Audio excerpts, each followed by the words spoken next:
Oke, assalamualaikum warahmatullahi wabarakatuh.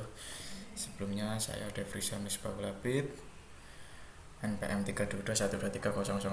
Di sini saya akan mempresentasikan yang namanya pengertian, fungsi, dan penggunaan media pembelajaran. Di sini ada 6 pembahasan. Yang pertama pendahuluan, yang kedua pengertian media pembelajaran, yang ketiga ciri-ciri media pembelajaran, yang keempat fungsi media pembelajaran, yang kelima penggunaan media pembelajaran, dan yang keenam keterbatasan media pembelajaran. Oke, kita menginjak yang pertama.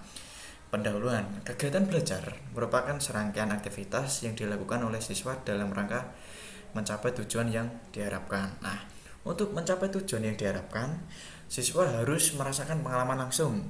Pengalaman langsung itu dirasakan pada saat interaksi antara siswa dengan lingkungan belajarnya terjadi dalam proses pembelajaran. Nah, keterlibatan siswa secara aktif bisa ditunjang dengan pemilihan media pembelajaran yang akan berdampak pada motivasi siswa.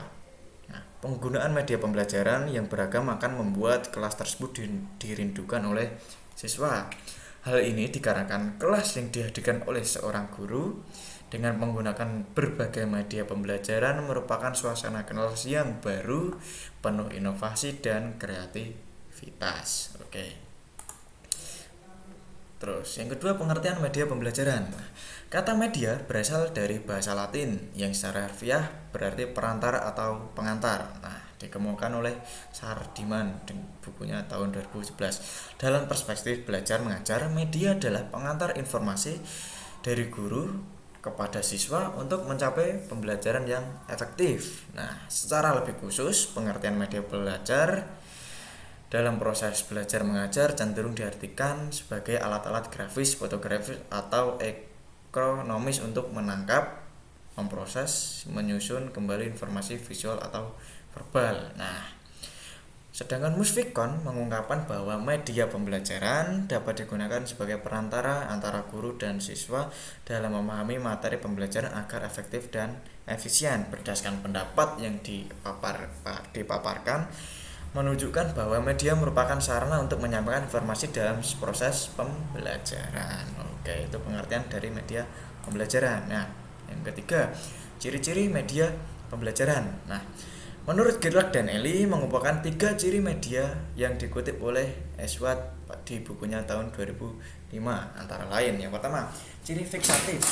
Ciri ini menggambarkan kemampuan media merekam, menyimpan, melestarikan, dan merekonstruksi suatu peristiwa atau objek. Kita berikan contoh.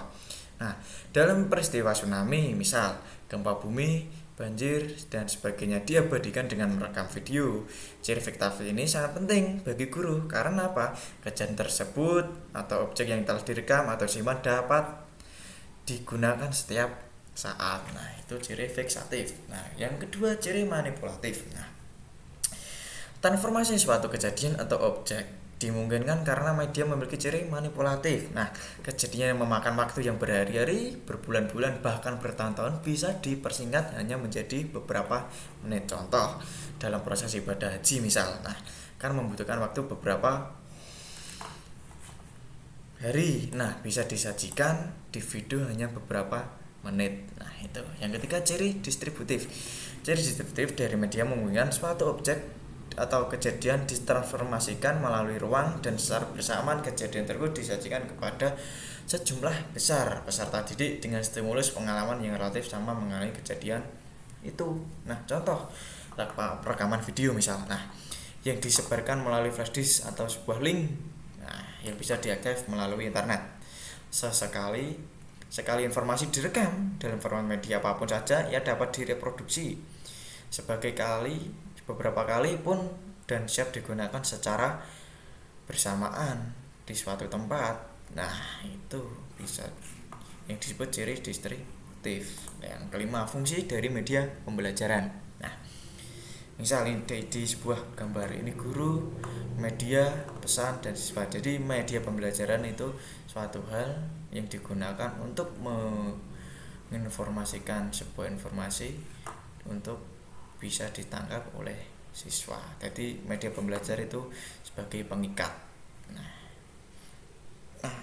menurut Camp dan Dayton, Media pembelajaran dapat memenuhi tiga fungsi utama apabila media itu digunakan untuk perorangan, kelompok, atau kelompok pendengar yang berjumlah besar. Yang pertama, memotivasi minat atau tindakan. Yang kedua, menyajikan informasi. Media pembelajaran digunakan dalam rangka penyajian informasi di hadapan sekelompok peserta didik. Nah, fungsi yang ketiga, tujuan pembelajaran. Media pembelajaran berfungsi untuk tujuan belajar, di mana informasi yang terdapat dalam media itu harus melibatkan peserta didik baik dalam benak atau mental maupun dalam bentuk aktivitas yang nyata sehingga pembelajaran itu bisa berlangsung. Nah, itu fungsi media pembelajaran. Nah, yang kelima, penggunaan media pembelajaran. Menurut Sudirman menyatakan kegunaan media pembelajaran. Yang pertama, memperjelas penyajian pesan agar tidak terlalu monoton. Nah, yang kedua, mengatasi kebatasan ruang, waktu, dan daya indera. Seperti contoh materi tentang tata surya, kita nggak mungkin dong kita lihat langsung tata surya secara langsung, kan tidak lihat secara gamblang, tidak secara jelas. Nah, makanya bisa kita sampaikan lewat video-video atau media tata surya. Yang ketiga, memberikan stimulus yang sama, dapat menyamakan pengalaman dan persepsi peserta didik terhadap isi pelajaran. Dan media yang keempat, media pembelajaran dapat memberikan kesamaan pengalaman kepada peserta didik tentang peristiwa-peristiwa di lingkungan mereka. Nah, itu penggunaan media pembelajaran. Yang terakhir, yang keenam, keterbatasan media pembelajaran. Media pembelajaran merupakan alat bantu dalam belajar yang juga mempunyai keterbatasan antara lain pemakaian media pembelajaran hanya sebagai alat bantu, bukan pengganti guru. Nah, jadinya media pembelajaran itu hanya sebagai alat bantu mempermudah seorang guru dalam menyampaikan sebuah pembelajaran, bukan untuk sebagai pengganti seorang guru. Nah, yang kedua, media yang menggunakan listrik maka sangat bergantung terhadap daya listrik. Contoh, misal dalam penggunaan media LCD, ketika listrik mati maka media tersebut tidak bisa digunakan. Oke, yang ketiga, terkadang ada juga media yang memerlukan adanya penataan ruang yang khusus. Yang keempat, penggunaan media pembelajaran sangat sukar secara bervariasi. Yang kelima, mempersiapkan beberapa media pembelajaran memerlukan waktu cukup lama. Jadi dalam penggunaan suatu media misal itu bisa memerlukan waktu yang cukup lama, jadinya bisa memakan waktu. Yang keenam, kalau terjadi kerusakan mendadak bisa mengganggu sebuah pembelajaran. Yang ketujuh, perlu adanya pembelajaran yang ekstra hati-hati apalagi media yang kita gunakan adalah media elektronik. Nah, itu. Nah, sekian dari presentasi dari saya. Apabila ada salah kata saya minta maaf. Wassalamualaikum warahmatullahi wabarakatuh.